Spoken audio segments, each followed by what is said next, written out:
Anzaka atavishima uwaru ka El-Ngugar agaf. We alumu yo moshi sambi amisha yangbane mbagane ba ve aungwayo. Kwa hiyo wasu nyane yo una tose una ludzan avasikan ankpenta o gan o yila Mbaule la. Sha yange abatulu nongon una nyota tiula. Kwa hiyo wasingu ha shen Mbaule chi vedzwa sha ukohosu ashimbe akondola. Zom o shio swana una kumayo kwala iluko msanyo bishihan yo Mbaule chi. To Mbaule ami amashimpe ifi wamna na hanom sumba kavan koto na hambla ba bagasa. O hembala inana yuai to avela. Nyomne pa inyongu yeswa kuhone kahaga. Bato mbagbang sayove tmashin utovev. Atuave tim tama kan imubuka u akume. Kan ato mbato mba. Gumo uganilu uyo Mbaule vekav untembele gayo. Itina agishi. Ishimana hilea na kanjimasha yangana alu yevla. Hishin ungona ma unje ludi mnyon kwa ichan. Itan anaye. Eluwanye ukilikidi tojeman kuvava tote na mone. Yem ana zendu umhiresho. Machine wenve angona kude. Anyom karen kwa wane unakuma anyom puka aha na ha. Kushi sentele alujiu. Vasuna ngona maso undu wane mtonem. Kan mzungola je. Angbana mbate na vehi ukan katsam na mbuwomba mare nave. Gadio ahi na ve wen walun kukune una wa. Mamba mare navmba ve lubangbane ve akave agbakbena hana. Veda akwa ne zanzan veda ahanji etove. Veka atove ashina akwa wane alujo. Tove pa gem kangi kwane alun kwan kumaga. Nahan to tindi to akombove o yila etina kumendula shawa za ada kende wane kan nge. Gadia yomban lo ai chile veda kende atsob kya. Yila ti chile la chile ayu. Zum u kumendu za nyokan chile la awane yo. Ukunya ko kumendu awane shachu wane zambe bele. Man kumendu ba mchia magbaon yo shachu ko wane wange ungayo anungwa zambe wane na ha apase wane kan chile. Atine kon na wane mure kan chile ne. Gama tuwa yile yo agba akon agma hinge yo na itan. Kwa yana yo gama lo nyitya make konki una asu shamechi. Ilusha yanga afamyo wura no agishi kwa kimbe zanzan ka vihin yo jenongo bankan ko. By shima to na inayo ahendan kwa akue wendi toya kuwe toga. Agishi wakuna. Kahin utawe yo ditona hama amocha ahi ukerembena uma yoe unatanke ya. Krakpa vandelun wanye itawe yo gayo ahi tomna kule. Ankam shankam. Hwange zanzan wane ka man yo ne sane noron. Agishi hi ansule ukahanshin akongo. Shaye unakra zenden wewe ukeren kwa hama yanga gayo. Agishi hi ubanto shaye unapande iyo nyon shadzendo ushatayo. To shi ekbishi ubanto ne kwakan masijimoyo apretu no. Wen yo na vande na hanto gayo. Tave wen ukom to shun. To unaha hinge kwa wa yanga mahama yanga inahana utu upende sham geje. Agishi ase ufanto unaha. Ayanga gama hinge iwe di ba gama hinge anyom. Naha agishi ba dega gama hinge gomo. Angbana mbate na vengoho ingai te na iyanga undola. Hama nyom ya kaje kwa uma wagishi ase hinge ka kwa hi naha. Naha mbatan kwa hi velu duen ifewe shakwa o agishi. Mbakane biovka zum yangi kende agishi ke mgeyo agishi kwe. Mbakane biovka zum yangi agishi bashim geje ma hinge yo yemzada ko yo nav azo. Gama hide kanchile ayudio agishi lu hom. Lu umana shaye suona ha. Zende ba agishi hiu hanzende shin wantu na tsenen shin ankpenta ugane shin ato uyifi. Una zano shimiyo amusan kwa alue minla angoho kwa asoya kakaswa jela. Bama o mom kan ankpenta o anagbene na kavhen apegum o ne duema van kaswaga.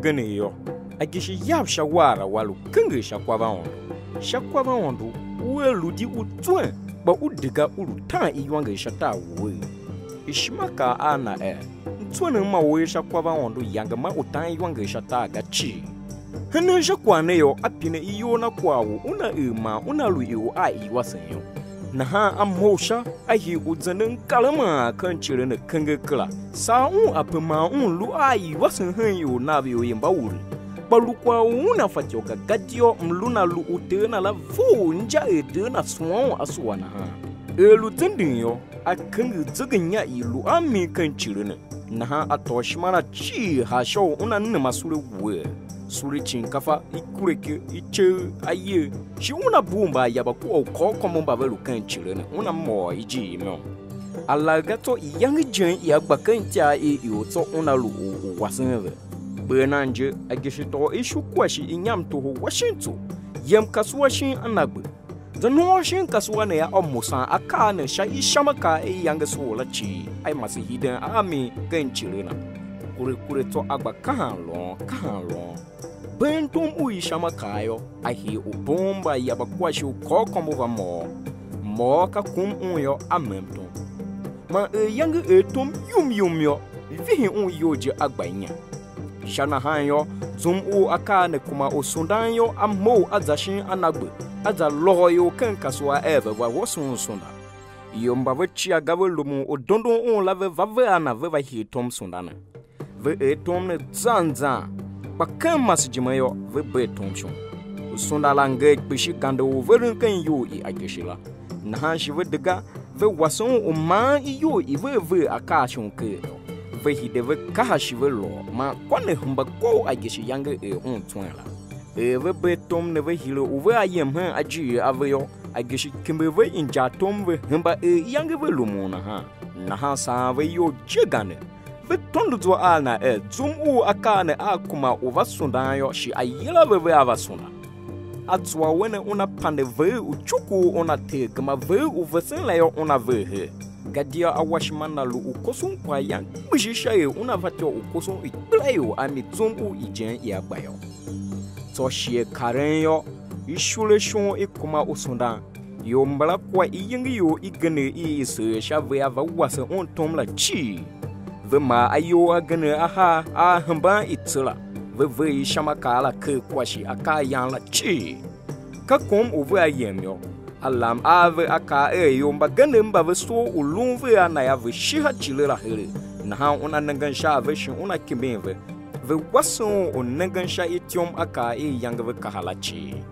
yo mbagane ve lumo kadyo yo mbank beshije kan ikbentave ve lu yo mbakwa banve na ha awawe atinde ve pave lumo otilan sha atinde la vo ayanga ka anyom passe to agishi hingi zige o jeganda ave na yo mbama ve gama o hingi to veche angwana kwa hi usambe ngoron kan antiare mbagane zanzan han shiene agishi loye kwasiga gadio ishare na yo lu uma vosu kanta na Mbaule gama kan kwenta Mbaule yo angwe sambe eto ugane alukan chiri ayo wane kpere hama wo yo bamba kavanshi ka alagato kayo Mbaule tsu shima ivihin azob ave ilu va za kan chiri la gayo shien inyongo yeswa ko zorom kwa yon duwe ka wan uto okwasi jeto ave kaywa onana hamba gasa uto onaha lai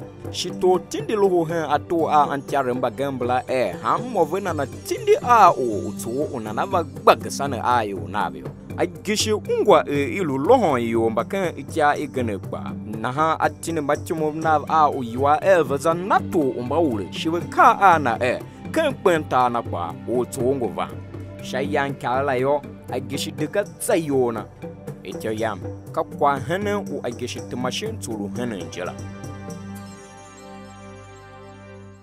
duai buko akuma gbamyoma gasahi batombra hiu na ha utuve lwa akondon ma yuwa tawi yomyo agbande tsarawe yo velu yema undon kwachire tenge gachi shachu kure pa ayem na luse ase za banyo a hinge ulun to amba velu yemen jahama lua la henshene apelem a ilu show la bahi udon ka zedoya iyo mba kumbala pa hi unanga ami agishi hi ose ayem na kure kande o mba kanjime shine be tawe abaki na ha gba shamiga hen iji e want to temava tena la behi unanga amba tomba ba elu nanga tsambule gayo atsam shay una nanga una kava ishi kyulu na ru hambala kanga tsambule yo ananga olu hambala kwa ola pa vihon shima gachi gadio ola lunaha shay gosu gachi ba gamalu hamba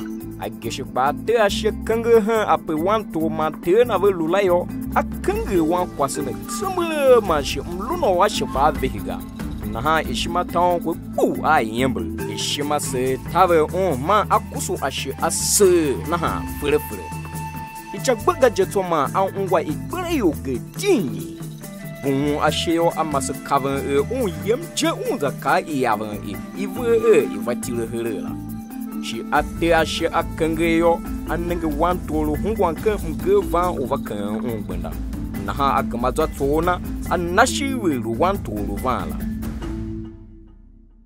zanyepe wanto aloya agamatere akọ wanto a Washington manvo ha chi vgbanaha yemenkan peta kange ya igbele yo yitile la chi runja vo eviso kwana na ha mamemeje igbera yo na kwoto na na ha igbere yo gatiom na ha to na lu vo yo mbagana mbala gachi adwe a wanto shatave zahan shi kitena nye apetena lulayo ashire tere atuma inumyom nya shauna to chive to gama ko on shawe mo anasha aka ana apasi yo na han yo ka han shi na ma agishi pasi yo na han yo Mbaule chi na ha mchiyam gbave yo itimpa tave apaseve ilu wen hingi to kan chiri ya yue to zamba ana ahile kan Mbaule ba agishi vunda ana shachu una fatio undu yo na kan chiriga velo lamanja batimo mba kan chireve va due veka ana batu vakan chirengu pina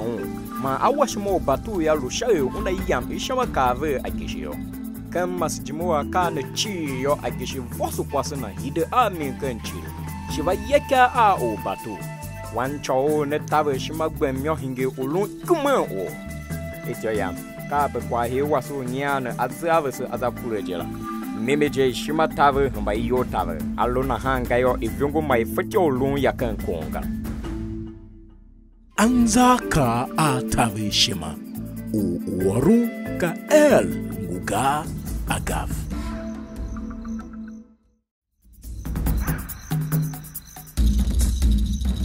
Angbawa msuki kisha uteshi wo ngwa injakwa ingenyo we alumu yo moshi sambe amisha yangbana mbagane ba ve angwa yo ki bote ushiala tindi yo amisha WhatsApp Messenger kwa shi Facebook ma aluwe kawa pesue tomne shi nan kwa yon sha program neyo yela ingene o anieni ma mom atrata ma mom uhwa manutankalo nyi mom manutankalo hwa atrata manuhwa msu zabwe usha